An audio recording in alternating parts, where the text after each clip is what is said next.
Magandang umaga, Luzon, Visayas at Mindanao. Narito na ang nagkakaisa at pinakamalawak na pagbabalita sa pangunguna ng Presidential Communications Office, kabilang ang PTV, Presidential Broadcast Service, Philippine Information Agency, Philippine News Agency at IBC.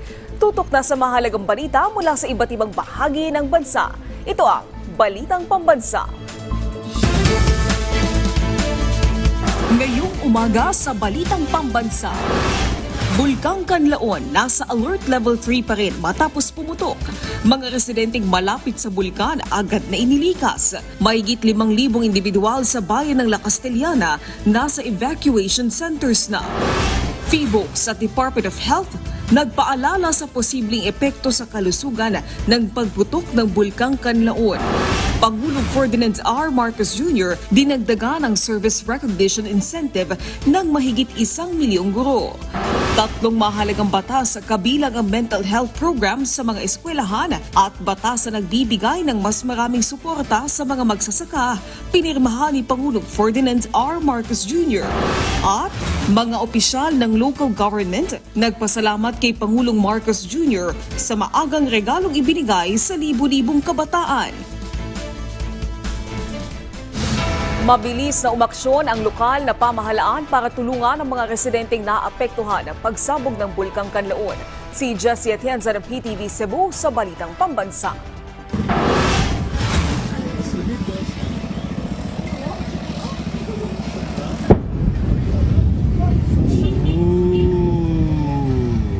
Nakuna ni Gerd Suwangke ang tunog ng pagsabog at pagbuga ng makakapal na usok ng Kanlaon Volcano. Para sa mo? Hala, Hangin lang na yan, talas angin.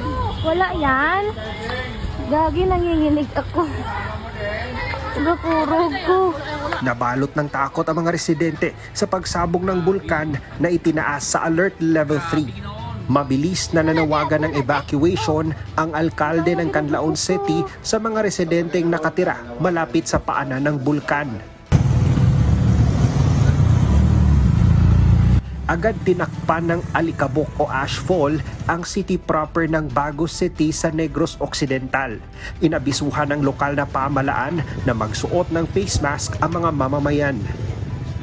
Sa bayan naman ng La Castellana, Negros Occidental, 6 na evacuation centers ang itinalaga para sa mga evacuees, kung saan inaasahang nasa mahigit 40,000 individual ang apektado.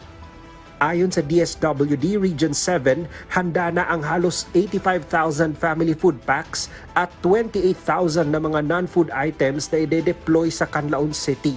Kabilang na riyan ang family kits, sleeping kits, hygiene kits at kitchen kits. Nag-abiso na rin si Defense Secretary at NDRRMC Chairman Gilberto Teodoro Jr. sa Office of the Civil Defense na magsagawa ng urgent evacuation para sa halos 90,000 na mga individual.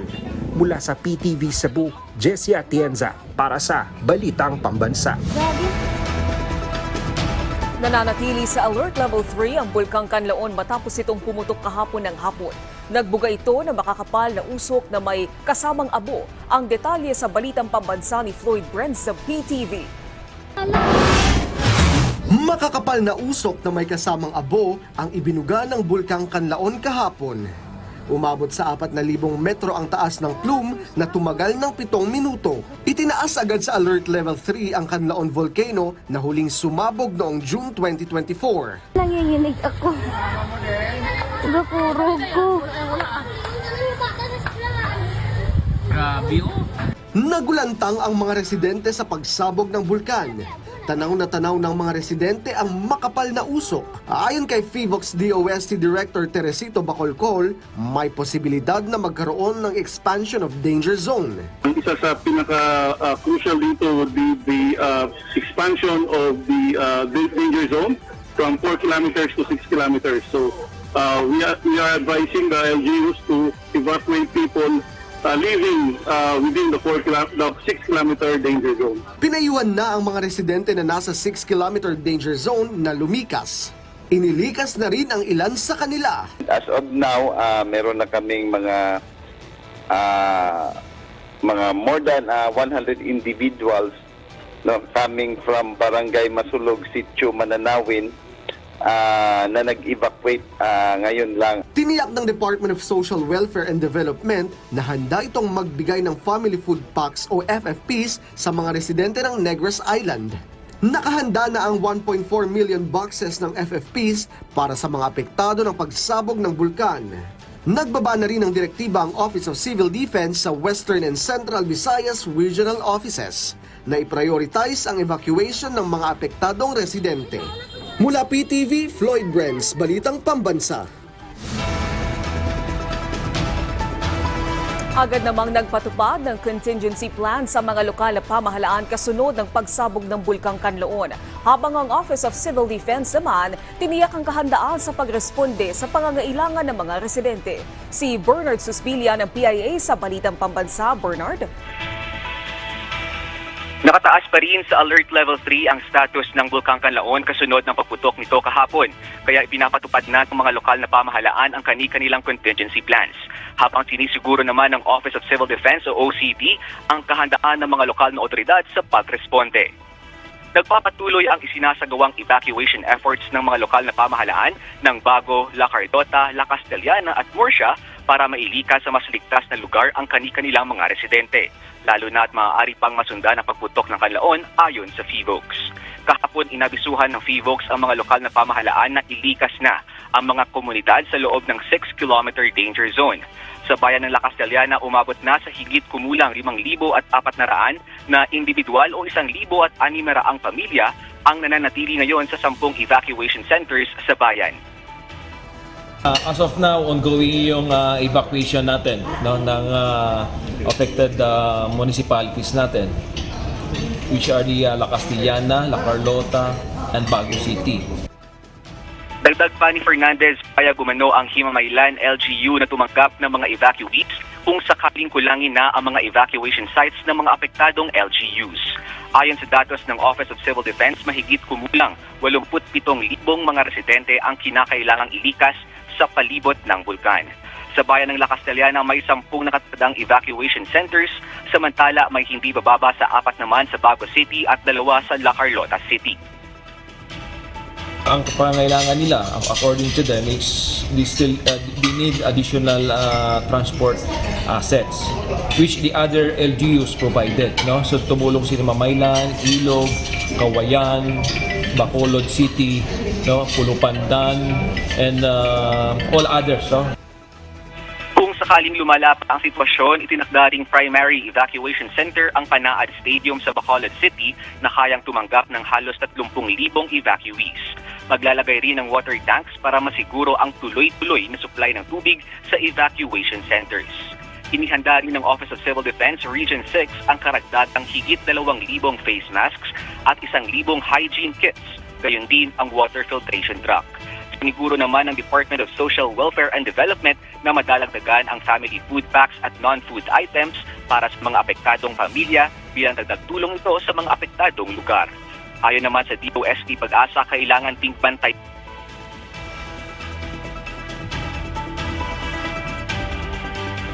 Komunikasyon, maraming salamat Bernard Susbilia. Samantala po'y suporta sa mga bayan at syudad sa Negros Occidental na apektado ng pagputok ng Bulkang Kanlaon, tiniyak ng PRO6. Si Paul Tarosa ng Radyo Pilipinas Iloilo para sa Balitang Pambansa. Paul? Paul Tarosa. Naka-alerto, Ministry of kasunod ng pagputok ng Bulkang Kanlaon sa International at Regional Office Spokesperson Police Lieutenant Colonel Axel Solis.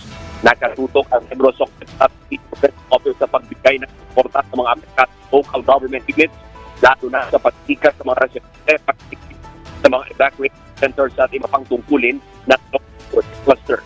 Ang bawat hakbang ng kapulisan ayon kay Colonel Solis ay well-coordinated sa local government units para matiyak na mabigyan ng kapulang atensyon ang pagpapatupad ng kasakitan sa mga evacuation centers at sa destinasyon ng peligro. Sa ngayon, may sapat na personnel at Negros Occidental para tumulong sa response operation ng pamahalaan ng probinsya. Mula sa Paul Tarosa para sa Balita Pambansa. Maraming salamat Paul Tarosa. Samantala, personal na bibisita si Department of Social Welfare and Development Secretary Rex Gatchalian sa Negros Island. Ito'y kasunod ng pagputok ng Bulkang Kanlaon.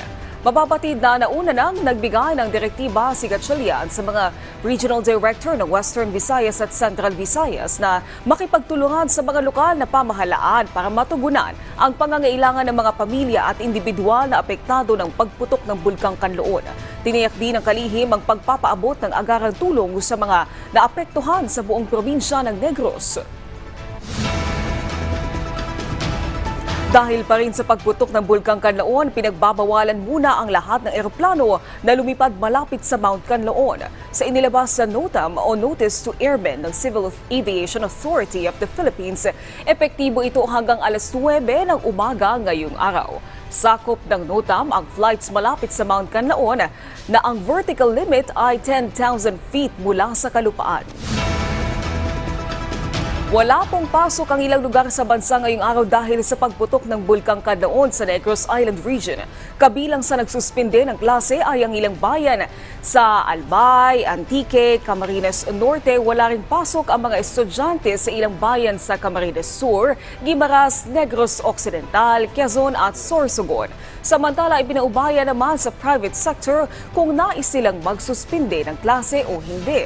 Alas 3 ng hapon kahapon ang pumutok ang Mount Kanlaon. Nasa 3,000 abo ang ibinuga nito patungong Kanluran Timog, Kanluran. Samantala po ay agad na nagputapa ng force evacuation Samantala po ay naglabas ng paalala ang Office of the Civil Defense sa mga dapat gawin kapag sumabog ang bulkan. Ayon sa OCD, dapat lumikas agad ang mga residente sa ligtas na lugar. Tulungan sa paglikas sa mga bata, buntis, mga persons with disability at mga matatanda. Takpan ang bibig ng basang tela at magsuot ng face mask. Huwag palabasin ang bahay mga alagang hayop upang hindi makalanghap ng abo. Panghuli, lumayo sa mga ilog o creek dahil sa posibleng pagragasa ng lahar. Inatasan ni Pangulong Ferdinand R. Marcos Jr. ang Department of Budget and Management at Department of Education na magtulungan para maitaas ang Service Recognition Incentive o SRI ng mga pampublikong guro sa bansa.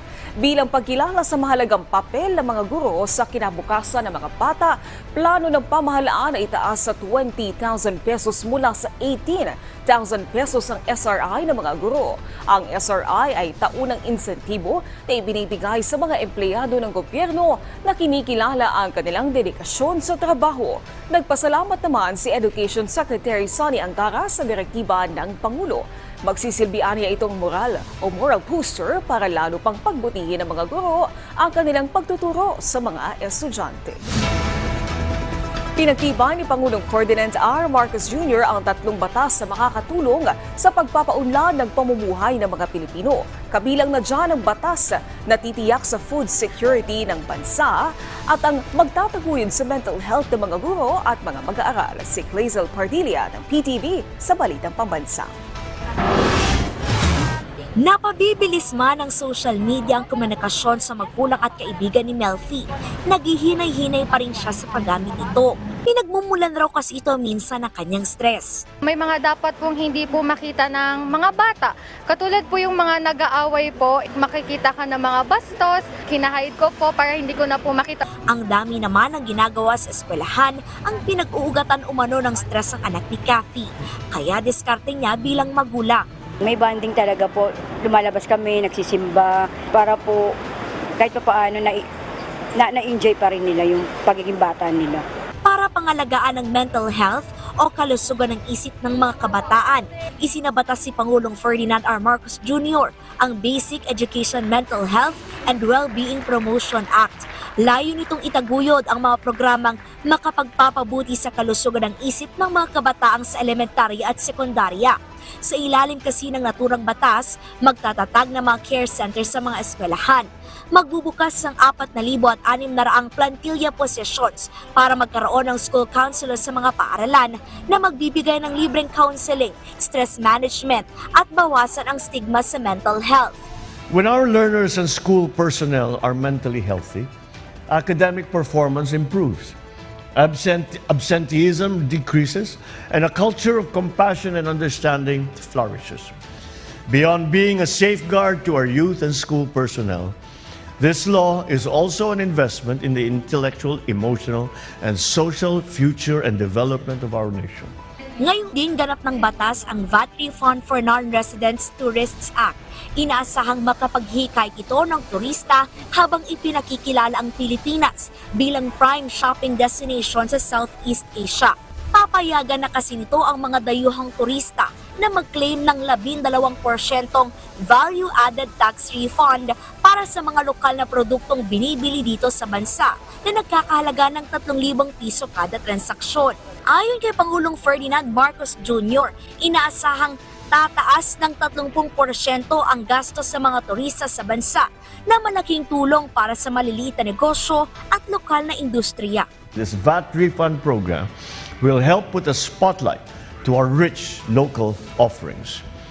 Our signature products such as Marikina shoes, the intricate hand-woven textiles from the northern provinces, the timeless craftsmanship of Filipino barong all stand to benefit from this measure. These products tell our stories, and now, with the VAT refund, they will be able to be more accessible to global consumers, elevating once again our stature in the global market. Mas dadami pa yung revenues ng bansa dahil sa VAT refund mechanism para sa ating mga turista. And what that means is mas lalaki pa yung income ng ating mga small and medium enterprises at mas dadami pa yung trabaho para sa ating mga kababayan. Kalazel Pardilia, Balitang Pambansa. Agad na nagpatupad ng forced evacuation ang lokal na pamahalaan ng Canlaon sa mga residente malapit sa Bulkang Canlaon. Kaugnay niyan, makakausap natin sa linya ng telepono si Canlaon City Mayor Jose Cardenas para sa update. Good morning po, Mayor. Kamusta pong sitwasyon niyo dyan? Yes, good morning din po, Ma'am Naomi, at good morning din po sa lahat ng nakikinig sa atin ngayon. Ay, yung sitwasyon dito sa Canlaon City, medyo mahinahon na po na dahil yung pag-alburuto ng bulkan. Sa ngayon, medyo hindi na siya nag-aalburuto. So we are hoping and praying na hindi na ito magtuloy-tuloy. But since from alert level 2 is being heightened to alert level 3, yung mga evacuees namin is still being held in the respective evacuation centers. Mayor, ilang barangay nga po ulit at ilang mga residente yung mga naapektuhan ng ashfall at ilan po yung mga naka-evacuate sa ngayon? To be honest, walang ashfall dito sa Canlaon mismo. No, dahil yung ashfall is going to southwest. So, doon papunta sa mga bayan ng La Carlota, La Castellana, and Bago, no? So, dito sa Canlaon, walang masyadong asphalt. Pero yung mga barangay situated at the foot of Mount Canlaon, sila yung naapektuhan dahil sa tremors and portion of the ashfall as well. But sa bayan ng Canlaon mismo, hindi umabot yung ashfall, Ma'am Naomi. Kamusta naman, sir, yung mga under evacuation? Sumunod po ba yung mga residente nung sinabi niyo po na lumikas po sila? Sa isang barangay, sa barangay Masulog, Sitio Mananawin, na sila mismo kung baga yung mga malapit talaga sa tuktok ng bulkan, hindi na kami nag-force evacuate dahil kusa na silang bumaba, no, dahil sa threat of imminent danger, at sila na mismo ang nagbabaan. No. In fact, yung nasa evacuation center namin, umabot ng 443 individuals, tapos yung mga nasa pamilya nila outside sa evacuation center namin, dahil meron silang mga kapamilya din dito sa bayan, marami din. So, hindi masyado kaming nagka-problema sa pag-evacuate sa kanila dahil sila na mismo nakakita sa threat na posibleng umabot sa kanila. So, sila na mismo yung bumaba. Doon po sa response na ginawa po ng inyong LGU after ng pagputok ng bulkan, ano po yung mga na-encounter niyong problems na hopefully maisaayos po? Well, ang first problem namin, sa ngayon, no, dahil nga massive yung pagpunta ng mga tao sa evacuation center, yung mga sa oras lang ng pagsaing, no, dahil alam naman natin yung mga tao na mga farmers, maaga silang nagsasaing, no, dahil nagsasaing sila around 4 a.m. and dito medyo delayed, no, mga ngayon pa lang 7 a.m. pa lang yun po yung umpisa ng pagsasaing. So yun lang naman yung mga basic lang na mga problem yung na-encounter natin dahil yung mga food and non-food items meron naman tayong naka-prepositioned, no, galing from DSWD. Mayor, nabanggit nyo kanina na wala pong gaanong ashfall sa inyong lugar. Pero kamusta po yung kalusugan ng mga residente, lalo na yung malapit sa bulkan? May mga nakaka-experience po ba ng mga respiratory issues? On previous eruption on June 6, if I'm not mistaken, June 3, no, meron na rin kaming mga na-experience na mga cough and other illnesses. Pero tolerable pa naman. I mean, it's within the bracket na hindi talaga alarming. Yung problema lang talaga dito, yung mga magsasaka namin, yung mga vegetable farmers, kasi yung Canlaon City is, yung pamumuhay dito is mainly farming, and it's composed of 3 farmers. No? Meron tayong sugarcane farmers, rice farmers, at saka vegetable farmers. So kaya nga yung vegetable farmers ngayon, sila talaga yung natatamaan, and occasionally, every time the volcano erupts, natatamaan yung mga pananim nila. And in fact, nasa 20% na lang siguro ang umaabot dito sa market namin para maibenta. That is why I will take this opportunity na manawagan sa national government, sa Department of Agriculture, na sana matulungan yung mga vegetable farmers namin dito, dahil yung rice farmers namin meron naman silang assistance, no, coming from the RCEP. Pero yung vegetable farmers namin, sila yung hindi pa nakatanggap ng ayuda coming from the national government. Maraming salamat po sa inyong panahon at mag-ingat kayo dyan, Canlaon City Mayor Jose Cardenas. Thank you po, Ma'am Naomi, at salamat din po sa lahat. Salamat. Samantala po ipinangunahan ni Pangulong Ferdinand R. Marcos Jr. ang ika-7 Legislative Executive Development Advisory Council o LEDAC meeting kahapon. Kabilang sa natalakay ang planong pagkakaroon ng Department of Water Resources. Si Alvin Baltazar na Radyo Pilipinas sa Balitang Pambansa. Pinangunahan ni Pangulong Ferdinand R. Marcos Jr. ang 7th LEDAC meeting sa Malacanang. Kabilang sa agenda items ng Legislative Executive Development Advisory Council ang approval sa minutes ng ika-6 na LEDAC meeting. Kasama din sa tinalakay ang ilan sa policy direction ng Executive Department na nais maisabatas gaya ng pagkakaroon ng Department of Water Resources at pag-aamyenda sa Electric Power Industry Reform Act. Bahagi din ng agenda ang pagtalakay sa Magna Carta of Barangay Health Workers at National Government Right Sizing Program. Kasama din sa talakayan sa ika-7 LEDAC meeting ang presentasyon ng executive version ng National Cybersecurity. Bukod naman kay Senate President Francis Chis Escudero at House Speaker Martin Romualdez, ay kasama rin sa LEDAC meeting ang ilan pang mga senador gaya nina Senador Alan Peter Cayetano, Senador Francis Tolentino at Senador Jinggoy Estrada, habang present din ang ilang miyembro ng gabinete tulad nina Finance Secretary Ralph Recto, Dole Secretary Bienvenido Laguesma, DBM Secretary Amena Pangandaman at DILG Secretary John Vic Remulla. Samantala, biyaheng Region 3 naman ang Pangulo ngayong araw na ito para sa 2 mahalagang aktibidad. Unang destinasyon ng Chief Executive ang gagawing pangunguna sa inaugurasyon ng NLEX Candaba 3rd Viaduct sa Barangay Tabon, Bayan ng Pulilan sa lalawigan ng Bulacan. Mula Bulacan, dediretso ang Pangulo sa San Fernando, Pampanga para sa groundbreaking ng OFW Hospital, Bagong Pilipinas Cancer Care Center. Nagulat mula sa Palasyo ng Malacanang, ako naman si Alvin Baltasar ng Radyo Pilipinas para sa Balitang Pambansa.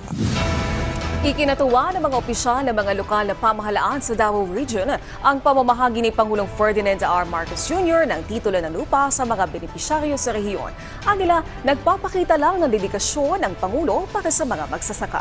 May balitang pambansa si Rudolph Alama ng PIA. Ikinagalak ng mga lokal na opisyales ang pagdulong ni Pangulong Bongbong Marcos sa seremonya na pamimigay ng Certificates of Condonation with Release of Mortgages sa ilalim ng Agrarian Emancipation Program ng Department of Agrarian Reform. Mahigit kumulang 6,000 Agrarian Reform Beneficiaries o ARBs galing sa 3 probinsya ang dumalo sa kaganapan na ginanap sa Panabo Multipurpose Gymnasium ng Panabo City, Davao del Norte. Kinilala ni Davao del Norte Governor Edwin I. Hubahib ang presensya ni Pangulong Marcos bilang pagsakatuparan ng kanyang dedikasyon para sa may ARBs at mga magsasaka. This shows his unwavering commitment to agrarian reform and social equity. His act inspires us to work harder to uplift the lives of our people, especially those who cultivate our land, the backbone of our agricultural economy. Kinilala at pinasalamatan rin ng DAR Secretary Conrado Estrella ang mga dumalong kongresista dahil anya malaking tulong ang kanila nagawa upang masiguro ang sapat na budget para sa kapakanan ng mga ARBs. Noong mga congressman natin, malaki po ang utang ng loob natin sa kanila. Sapagkat taon-taon yung pong budget ng mga agrarian reform beneficiaries tinutulungan po nila. Kaya palakpakan natin ang ating mga congressman. Higit namang ikinatuwa ng mga ARBs ang presensya ng Pangulo dahil anila ay walang ibang presidente ang nagsalba sa kanila mula sa pagkakautang sa lupa. Mula sa PIA Davao Region, Rudolph Ian Alama para sa Balitang Pambansa. Tiniyak ng Presidential Anti-Organized Crime Commission o PAOC na kaya nilang supilin ang operasyon ng Pogo sa bansa bago matapos ang taon base sa utos si Pangulong Ferdinand R. Marcos Jr. Ayon sa PAOC, pawang guerrilla-type operations na lamang ang Pogo pero tukoy na nila ang mga lugar ng operasyon sa tulong ng mga lokal na pamahalaan. Mabilis na rin ang pagtukoy sa mga dayuhang sangkot sa Pogo dahil kanselado na lahat ng alien employment permit. Samantala, tiniyak ng PAOC na nakipag-ugnayan na sila sa Chinese Embassy para sa kapakanan ng naiwang mga anak ng mga dayuhan sa kanilang partner na Pinay. Nauna dito, 187 na Chinese national na sangkot sa Pogo ang pinadeport noong nakaraang linggo at halos 60 Pogo workers ang nahuli at inaresto ng NBI Region 11 sa Davao del Norte noong Biyernes. Starting next year, magiging intensified po yung operation namin laban po sa mga natitirang Pogo operations. At sana po tulong-tulong lang po tayo at wag po silang magsawa na tumulong po sa amin. Siniguro ng Department of Social Welfare and Development ang pagtulong sa mga kababayan nating apektado ng pagputok ng Bulkang Kanlaon. Si Denise Osorio ng PTV sa Balitang Pambansa Live. Denise. Naomi, personal na bibisitahin ni Department of Social Welfare and Development o DSWD Secretary Rex Gatchalian ang Negros Occidental ngayong araw upang malaman ang sitwasyon ng mga residente pagkatapos ng pagputok ng Bulkang Kanlaon kahapon. Bilang tugon sa insidente, agad na nagbigay si Gatchalian ng direktiba sa mga regional director ng field offices sa Western Visayas o Region 6 at Central Visayas o Region 7 na makipag-ugnayan sa mga apektadong LGUs. Tiniyak ng kalihim na handang tumulong ang ahensya upang agad na maihatid ang tulong sa mga residente. Siniguro rin ng DSWD ang kahandaan nito sa pagpapadala ng family food packs o FFPs at iba pang relief items para sa mga maaapektuhan ng pagputok ng bulkan. Ayon kay Gatchalian, nakapreposition na ang relief goods at non-food items sa mga naturang rehiyon upang mapabilis ang distribusyon sa mga nangangailangan. Aabot sa 1.4 million boxes ng FFPs ang ipapadala sa mga Negros Island. Patuloy rin ang pakikipag-ugnayan ng DSWD sa mga local government unit upang matiyak ang epektibong koordinasyon at agarang pagtugon sa pangangailangan ng mga apektadong komunidad. Naomi, kasalukuyang tinututukan pa rin ng DSWD ang sitwasyon upang mapanatili ang kaligtasan ng ating mga kababayang nakatira roon. Yan ang pinakuling balita mula rito sa Quezon City. Mula sa PTV Manila, Denise Osorio para sa Balitang Pambansa. Maraming salamat, Denise Osorio ng PTV. Nagpaalala ang Department of Health sa publiko kaugnay sa mga sakit na pwedeng makuha kung hindi makokontrol ang pagkain sa mga handaan ngayong Kapaskuhan. Ilan sa sakit na maaaring makuha sa sobrang pagkain ng matataba, maaalat at matamis ay alta presyon o pagtaas ng dugo at atake sa puso. Kaya puspusan ng Health Department sa pagpapaigting ng kanilang ligtas Christmas campaign. Mahigpit din ang paalala ng DOH kaugnay sa food poisoning. Patuloy din ang pagpapalakas ng kagawaran sa kanilang iwas paputok campaign sa pagsalubong ng bagong taon. Kaya payo ng ahensya na manood na lang ng community fireworks sa halip na magpaputok. So Ted, tamang pagkain, ehersisyo at disiplina sa katawan at umiwas na tayo sa paputok para wag tayong mawalan ng daliri o kamay. Maraming salamat sa pagsama sa akin ngayong umaga. Tumutok muli sa ating programa mamayang 12:00 ng tanghali kasama ang buong puwersa ng Presidential Communications Office. Mula sa PTV, ako naman si Naomi Tiburcio at ito ang Balitang Pambansa.